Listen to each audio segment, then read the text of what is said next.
Hello. Welcome back. Oof, I have the hiccups. Before I start this, I know what you want to hear. And before I start it, I want to give credit to RedGrave for making... Oh gosh, I'm so sorry. For making this analysis. Now, shall we start on the lore of Bloodborne? Oh gosh. Whew. Maybe I should have checked that before I started to talk, but... Alright.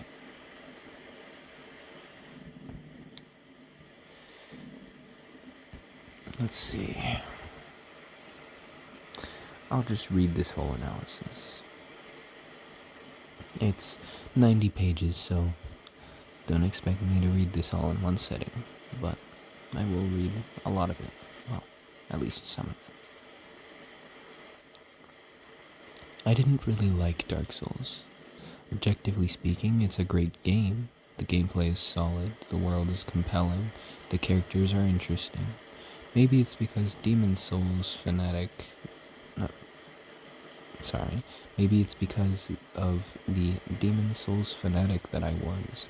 I had hyped the game up in my mind to such impossibly high standards that there was no way it could compete with my expectations. But I always found that there was something missing in Dark Souls, the unknown. The story of Dark Souls is certainly mysterious. The game avoided conventional storytelling and instead gave the player the burden of uncovering the truth on their own. One could pull back the curtain of Anor Londo and discover the machinations, I'm sorry if I say some of this wrong, of Gwendolyn and Frampt, or bring the Lord Vessel to Kaith or Cat and learn of another layer to the story. Even so, the story of Dark Souls was all too grounded for me. It was the kind of story that could be rearranged and presented as fact, with all of the mysteries solved like a novel where at the end of the book the brilliant detective goes over the evidence to the rest of the characters and makes all the connections for them. Demon Souls had been different. In Demon Souls, the answers hadn't been there. It's no mystery that the concept of Souls lore hunting didn't really exist with Demon Souls, other than a few noticeable exceptions like Guardian Owl. The only real topic of debate was whether or not the Old One was the god of the church. But there was no answer to whether the Monumental was good or evil. There was no explanation for how Bjor's armor could be found in Miralda's well. The mysteries behind Lord Rydell's, or Riddle, and the old monk remained void of answers. They were unknown. Hidetaka Miyazaki, the genius behind the Souls franchise, grew up in poverty in the cities of Shizuoka, unable to afford any means of entertaining himself. Miyazaki would spend most of his childhood reading books found in his local library. He was fascinated with Western tales of fiction, but his English was not fluent enough to understand every single word. Many times he would read a story and find that he couldn't understand half of it, and so he would connect the words he'd find and fill in the blanks, forming a story of his own that used the pieces that had been laid out for him. I've read many criticisms of Bloodborne's story when compared with Dark Souls. Many people find that the characters are empty, that the story isn't entertaining, or that the plot doesn't seem to be as rich as when compared to the tale of Gwyn and the First Flame. And they're right. Bloodborne, like Demon Souls before it, doesn't have the answers to be solved within the game itself. There's no dialogue or item description which can prove the player with that crucial piece of information that explains everything. There's no brilliant detective who can explain it for someone in a condensed manner. Bloodborne is a book where half of the words can't be understood, and the reader must fill in the blanks on their own. When I first wrote the Paleblood Hunt, I wrote that there was a singular truth we could uncover. 7 months later, having read so many different interpretations and discussion on the game's story, having discussed the plot with so many people, I can only now see how absurd that the idea of a singular story had been. There's no answer to Bloodborne's story. Bloodborne is a game that asks you what you think. It asks you what your story is.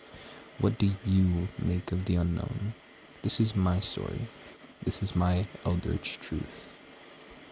The oldest and strongest emotion of mankind is fear. And the oldest and strongest kind of fear is fear of the unknown. Howard Phillips Lovecraft, Supernatural Horror in Literature, 1927.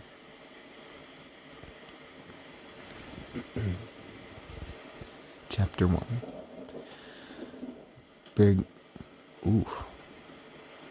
Bergenworth, Kos, in the Vacious Spider. I'm so sorry if I butcher these names, love. Bergenworth is an old place of learning, and the tomb of the gods, carved out below Yarnum, should be familiar to every hunter. Well, once a group of young Bergenworth scholars discovered a holy medium deep within the tomb. This led to the founding of the Healing Church and the establishment of blood healing. In this sense, everything sacred in Yarnum can be traced back to Bergenworth.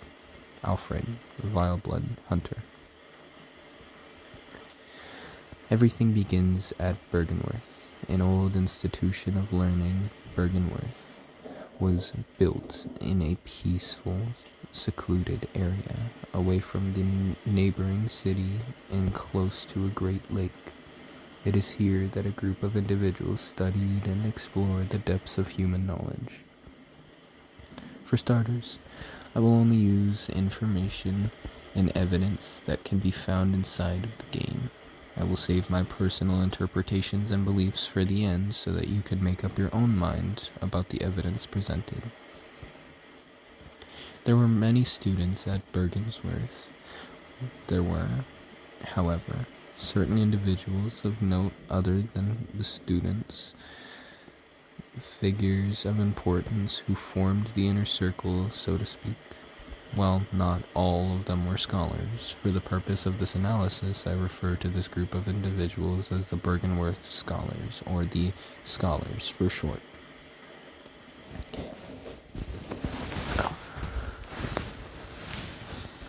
Those individuals who we can safely conclude were members of the scholars consisted of Willem, Lawrence, Mikolash, and Carol. Master Willem was the head of the academy and a highly respected figure. All characters who refer to Willem specifically refer to Master Willem, indicating a deep respect for the figure even if they had differences in beliefs. There is also a reference found on the room workshop tool which refers to him as Provost William. A provost is an administrator of an academic facility which supports placing Willem as the head of the academy and the leading figure. Master Willem's primary focus of study concerned the limits of human intelligence. Lawrence is a much more enigmatic figure, especially for a character so important from the best skull in the Grand Cathedral. The PC hunter witnesses a memory of an encounter between Lawrence and Willem, in which Willem accuses the younger Lawrence of betraying him. A note left on the cathedral staircase reads, "Place your hand on the altar's sacred covering and inscribe Master Lawrence's adage upon your flesh." That Lawrence would be revered so highly infers that he must have been a very significant, might have screwed up there, a very significant figure in the Healing Church. It is well documented that the Healing Church has its roots in Bergenworth College. The Bergenworth student uniform states, "The Healing Church has its roots in Bergenworth and naturally borrows heavily from its uniform design. The focus not on knowledge or thought, but on pure pretension would surely bring Master Willem to despair, if only he knew." Lawrence's title is that of the first vicar, given to him by both the human skull of the nightmare and in his boss fight, confirming the idea that Lawrence was in fact one of the church's founders, splitting from Bergenworth in an event that I will later describe as the Schism. Mikolash, the boss encountered in the Nightmare of Mensis, was another scholar, as evidenced by the tattered Bergenworth uniform he wears during the PC Hunter's fight against him. Mikolash also makes references to other parts of Bergenworth, which I will discuss later. Carol was a genius runesmith who, through unknown methods, could listen to the scratchings and utterings of the Great Ones. While she could not understand the inhuman words they spoke, she managed to etch them into visual symbols that could be identifying. The Rune Workshop tool describes Carol. As runesmith Carol, great student of Bergenworth, transcribed the inhuman utterings of the Great Ones into what are now called Carol runes. There are also two individuals whom we can believe to have been a member of the scholars, German and Maria. German was most assuredly an acquaintance of both Lawrence and Willem. After the PC Hunter defeats Rom, the Vacus Spider, they can find German whispering in his sleep, "Oh Lawrence, Master Willem, somebody help me." German is also, as we know, the first hunter. He founded the workshop located in a hidden section of the upper cathedral ward, and presumably worked with the church in its infancy. Judging from German's combat proficiency and master craftsmanship, he may have been a bodyguard for tomb excavations, a groundskeeper, or a handyman for the college at large. Maria was German's greatest pupil, and judging from the fact that she takes over the research hall of the Healing Church, it's possible that she was a student at the college under Lawrence. Regardless, her participation in the events which would take place at the Hamlet place her as a member of the Bergenworth scholars prior to its schism. I'm sorry in advance for the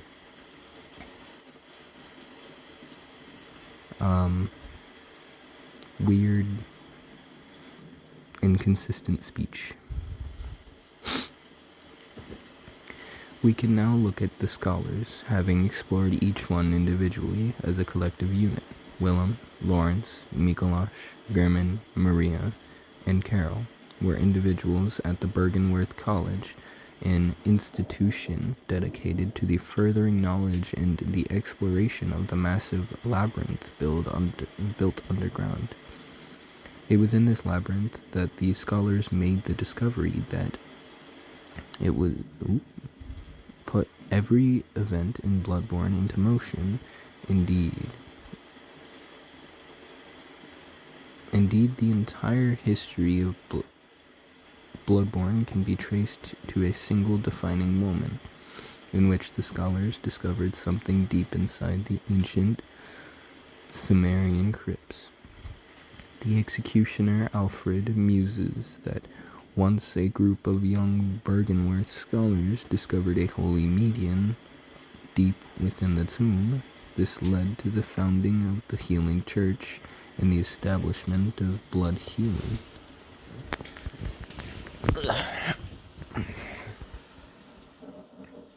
Let's see. Deep inside the labyrinths, the scholars discovered the old blood. It is unclear exactly what was found, but in the upper level of the Bergenworth mansion, we can find the empty phantasm shell, empty invertebrate shell that is said to be a familiar of a great one.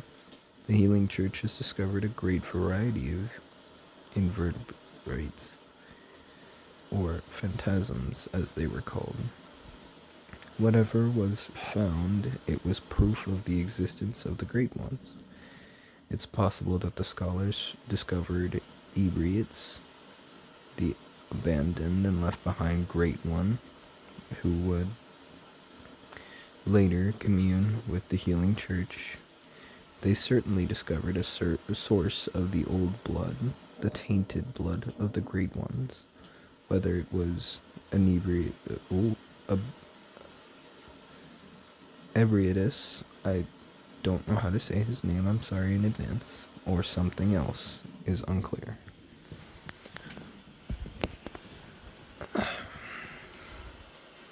With the discovery of the old blood and the Great Ones, everything changed. Evolution became the goal. Push the limits of humanity and become something greater. Ascend to the level of the Great Ones. Push humanity into its next stage. A scribbled note found in the nightmare lecture halls reads, Master Willem was right. Evolution without courage will be the ruin of our race. However, it quickly became apparent that some of the scholars, and Lawrence in particular, differed in their belief on how the evolution should be carried out. Carol's eye rune states eyes symbolize the truth Master Willem sought in his research. Disillusioned by the limits of human intellect. One moment.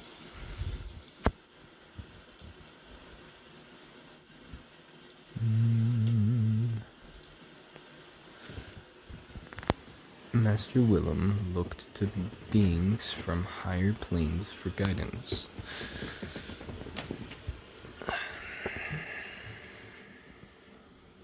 And sought to line his brain with eyes in order to elevate his thoughts. However, Carol's metamorphosis runes state the discovery of blood made their dream of evolution a reality. Metamorphosis and the excesses of deviation that followed was only the beginning. There are two different resources that the player collects during their time in Bloodborne: blood echoes and insight. The echoes is the method in which the PC hunter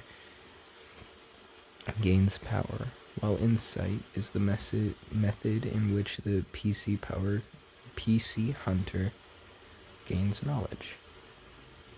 While some at Bergenworth believe the knowledge and understanding of the Great Ones and the higher planes of existence would lead to humanity's uplifting, others believe that it was through the what in the hell is that word? Imbibing, or imbibing, don't know how to say that. Imbibing and fusing with the old blood that would lead to humanity's ascension. This was a concept. There's a lot of big words in this, so I'm not gonna lie. Anathema to everything Willem stood for. Fear the old blood. These two fundamentally opposed philosophies would lead to Bergenworth schism. But there's another piece of the puzzle.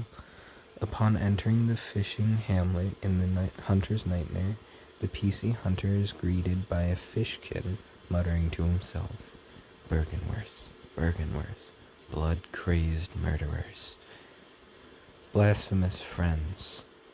If the player is wearing the milkweed rune, the kin will give him the accursed brew, a skull which states, skull of a local from a violated fishing village. The inside of the skull was forcibly searched for eyes, as evidenced by innumerable scratches and indentions. Whatever happened in the fishing hamlet must have had to do with Kos, the Great One, found at the end of the area. Kos is apparently dead, and while the hunter battles her orphan, the Great One is long since passed. Other than the mutterings of the fishkin, there is only one other reference to Kos, that of Mikolash, in his commune with the cosmos, Kos, or some say Cosm. Do you hear our prayers, as you once did for the vacuous Ram? Grant us eyes. Grant us eyes. Ram, as the PC encounters, is a large creature who is found at the bottom of the Moonside Lake at Bergenworth. Ram's title is that of the vacuous spider and is shown to be very relatively weak. Ram's only real strength comes from the spider kin she can spawn to defend herself. Other than that, she is barely capable of defending herself, either through carelessly hurling shards of energy or thrashing wildly at her enemy. When the player encounters Ram, it is the defining moment in which the story of Bloodborne goes from a narrative of hunting beasts to a sudden understanding that we, the player, have barely even scratched the surface of a much, much darker truth. But Ram is not a fully developed Great One. Mikolash and his communing with the cosmos utters, as you once did for the vacuous Ram, grant us eyes. Grant us eyes. Plant eyes on our brains to cleanse the beastly idiocy. Ram was not always a Great One. Eyes planted on her brain to cleanse her idiocy. Ram ascended to become one. Vacuous is defined in the Oxford English Dictionary as having or showing a lack of thought or intelligence, mindless. The word comes from the Latin vacuus, meaning empty, along with the suffix us, meaning by the nature of. Where does Ram come from?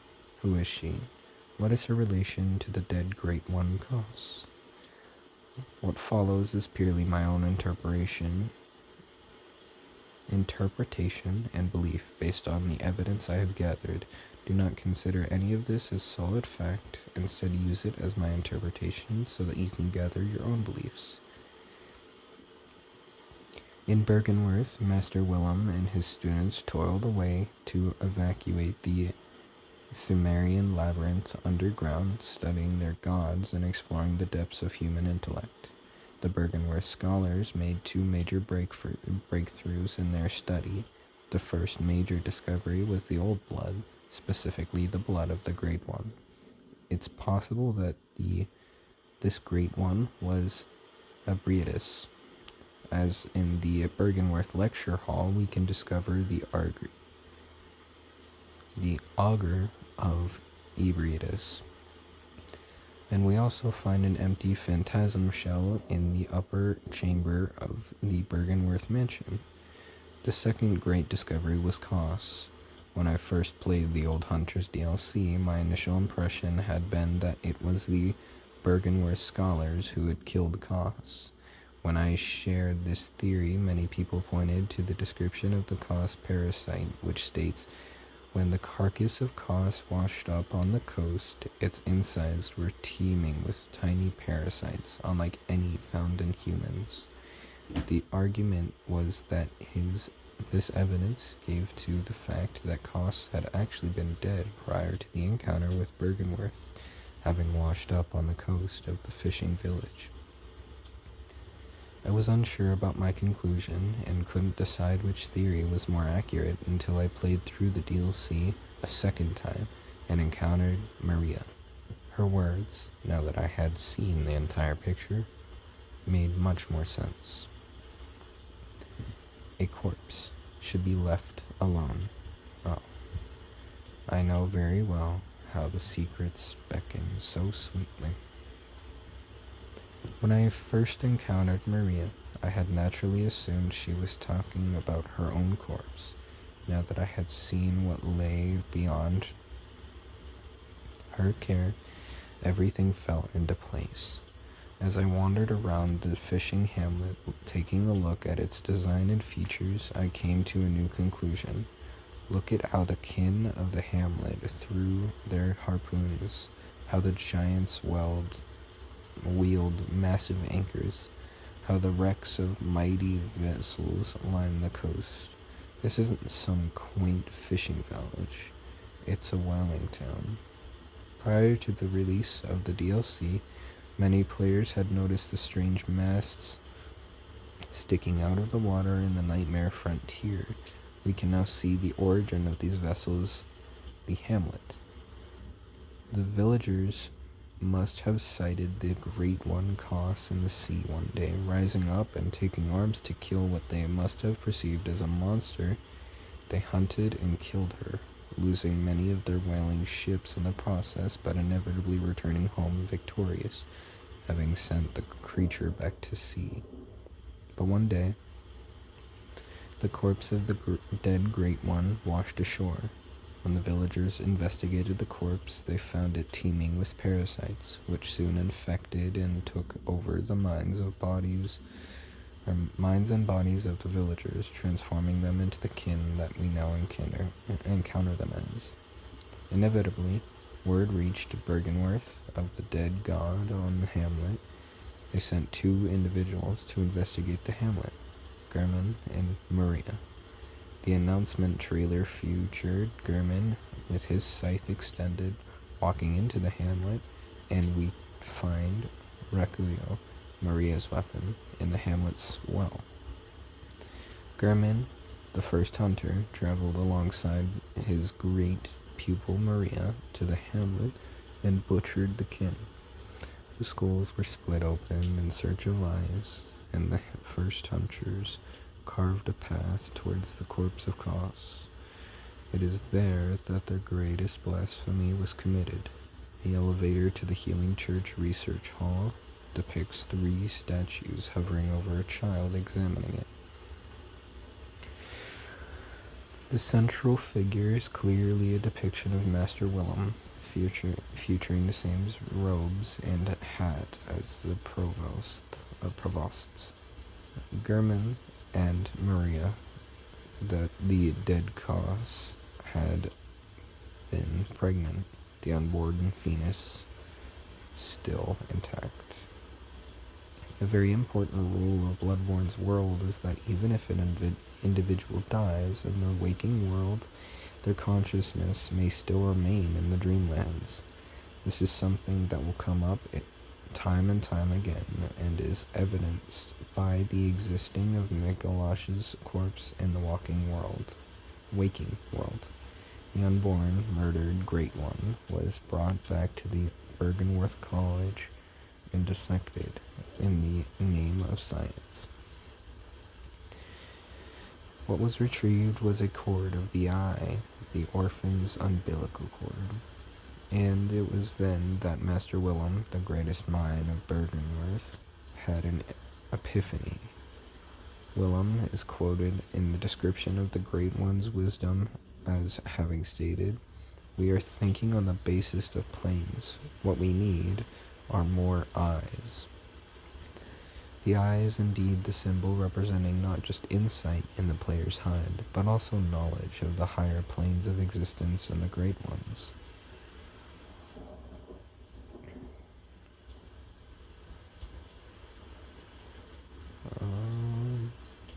The discovery of the Great Ones and the Old Blood split the scholars into two opposing factions.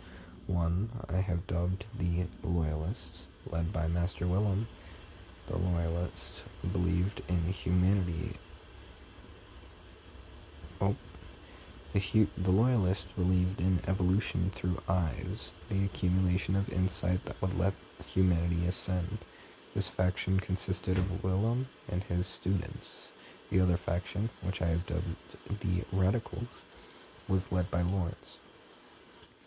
The Radicals believed in evolution through blood, the accumulation of power that would let humanity ascend. This faction consisted of Lawrence, Mikolash, Gurman, and Maria. While there was never any violence between these two groups, the fundamental difference in philosophy led to them inevitably separating to go their own paths. While the Loyalists remained in Bergenworth, and the Radicals founded the Healing Church in the pursuit of the further spreading their knowledge of the Old Blood. This schism was not purely among the scholars, but also amongst the student populace, with many leaving along with the Radicals. With the Healing Church founding and flourishing, Willem and the remaining Loyalists were no doubt concerned with the growing power and the threat they posed. The Loyalists were fully aware that the actions of the Healing Church and their use of the Old Blood would lead to the the spread of the Scourge.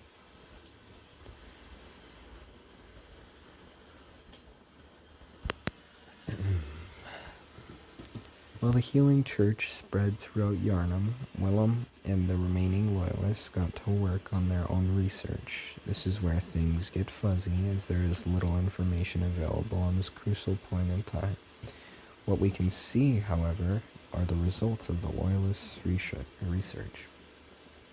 If the PC hunter encounters Losefka, or rather the imposter Losefka, after the blood moon has risen, killing her will make her drop a cord of the eye, which states Provost Willem sought the cord in order to elevate his being and thoughts to those of a great one by lining his brain with eyes.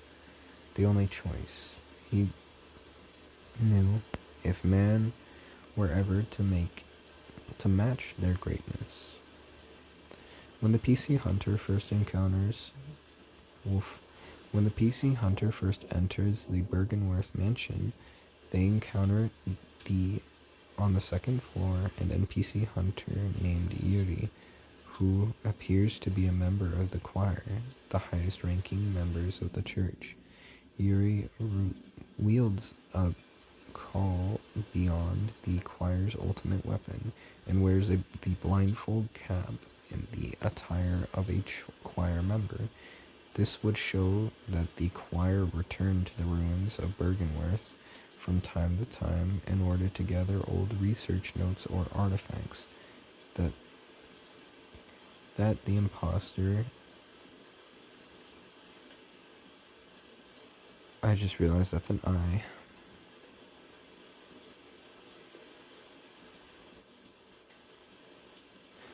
Yosefka, who wields a weapon of the choir, an augur of Ebrietas, would be in possession of an artifact that once belonged to Master Willem, can be explained as such. The choir recovered the cord, the umbilical cord of the Orphan of Kos. Willem had used the cord in order to further his research, delving deeper and deeper into the depths of human understanding. During this point in time, with intense research, into the Great Ones being concluded at Bergenworth, the students were twisted and transformed into gardens of eyes for Willem's research. Bizarre kin of the cosmos who would wander the grounds. Only 4 individuals were left intact. Willem, Doros the Graveguard, the unnamed doorman who would be entrusted with the password, and Rob. Whatever happened to Carol is unclear. She may have left with Lawrence, she may have been transformed along with the student body, or she may have left Bergenworth at an unspecified time to continue her research separately. However, thanks to Carol's transcriptions of the inhuman utterings of the Great Ones, the Loyalists learned of the importance and the power held by the great bodies of water. If we take a look at any of the lake or sea runes, we can find the description. Great volumes of water serve as a bulwark for guarding sleep, and an augur of the eldritch truth. Overcome this hindrance and seek what is yours. This even matches the game mechanics in which runes represent water, provide defense and resistance. The Grand Lake of Mud hidden now from sight. Mikolash.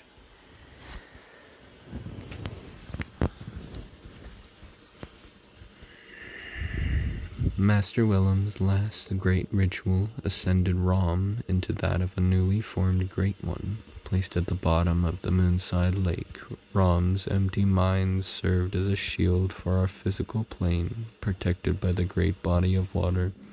It prevented the beckoning of the moon presence by Lawrence's healing church with his knowledge and understanding of the Great Ones. Willem was able to use the orphan's cord to rebirth a new Great One and line her brain with eyes, using her as a living bulwark to steal away the Great Ones, the Nightmare, and the Blood Moon. But where did she come from? We have already determined what the word vacuous means: empty, mindless. This can very easily be attributed to a simpleton or to a brain-dead being. Rom, however, certainly does not seem to be brain-dead. While she is weak, she most certainly attempts to defend herself in the meager way she has. In the interview with Hidataka Miyazaki, found in the official guide, what did I say before? Miyazaki was asked what his favorite boss was. His answer was Rom, but that itself, while interesting, was not very striking. However, the specifics of his response were unexpected. I really like her. There are some oddly cute aspects to her moves and modeling. There is another type being that is blank, empty, as John Locke writes. Human beings are born tabula rasa, a blank slate. Empty beings that are given shape by our experiences. A being that can be described as being cute, weak, helpless, empty of thoughts, lacking of experience. An infant. From Miyazaki's interview, in the world of Bloodborne, babies that are treated as special in one way or the other are offered as lures to the Great Ones. The Great Ones have all lost their children because of their positions, and as a result, they're attracted to these special babies. The babies are one way of calling them. The hunter can find a note at Yahargul left by a dead hunter, which reads, "Nightmarish rituals crave a newborn. Find one and silence its harrowing cry." The first instinct of the player is to associate this with the school of Mensis. They must be using some child to perform a ritual. But Mikulash and his students were only following in the footsteps of Master Wilhelm, trying to reproduce the successes of the Loyalists in Bergenworth. As you once did for the vacuous Rom, grant us eyes, plant eyes on our brains to cleanse our beastly idiocy. Rom is not a great one. In fact, Bloodborne causes understandable confusion in that it refers to many different species, factions, and groups as belonging to the singular group, the Great Ones. But the kin, ascended mortals who bleed a clear serum are not fully fledged, complete and whole Great Ones like the Moon Presence, the wet nurse, or the orphan. They are merely kin of the cosmos. Killing Rom does not drop a Great One cold blood. Killing Rom drops a kin cold blood. Rom, daughter of Willem, either literally or metaphorically, born from the fruits of his research, and used to ascend. Look at the way she moves, desperately backing away from the hunter. She seems almost infantile.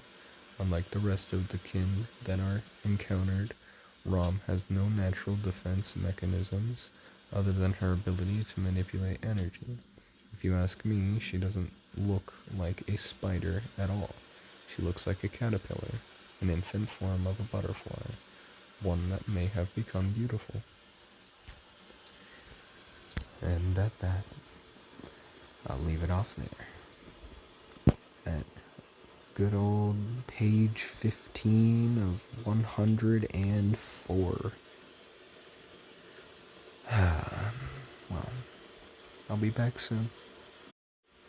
Of course, the next talk will be of other sorts, but I promise I'll pick up on this again soon. Don't forget to sleep. Drink some water before you go to bed. And always eat 3 meals a day, okay? I love you. Have a good one.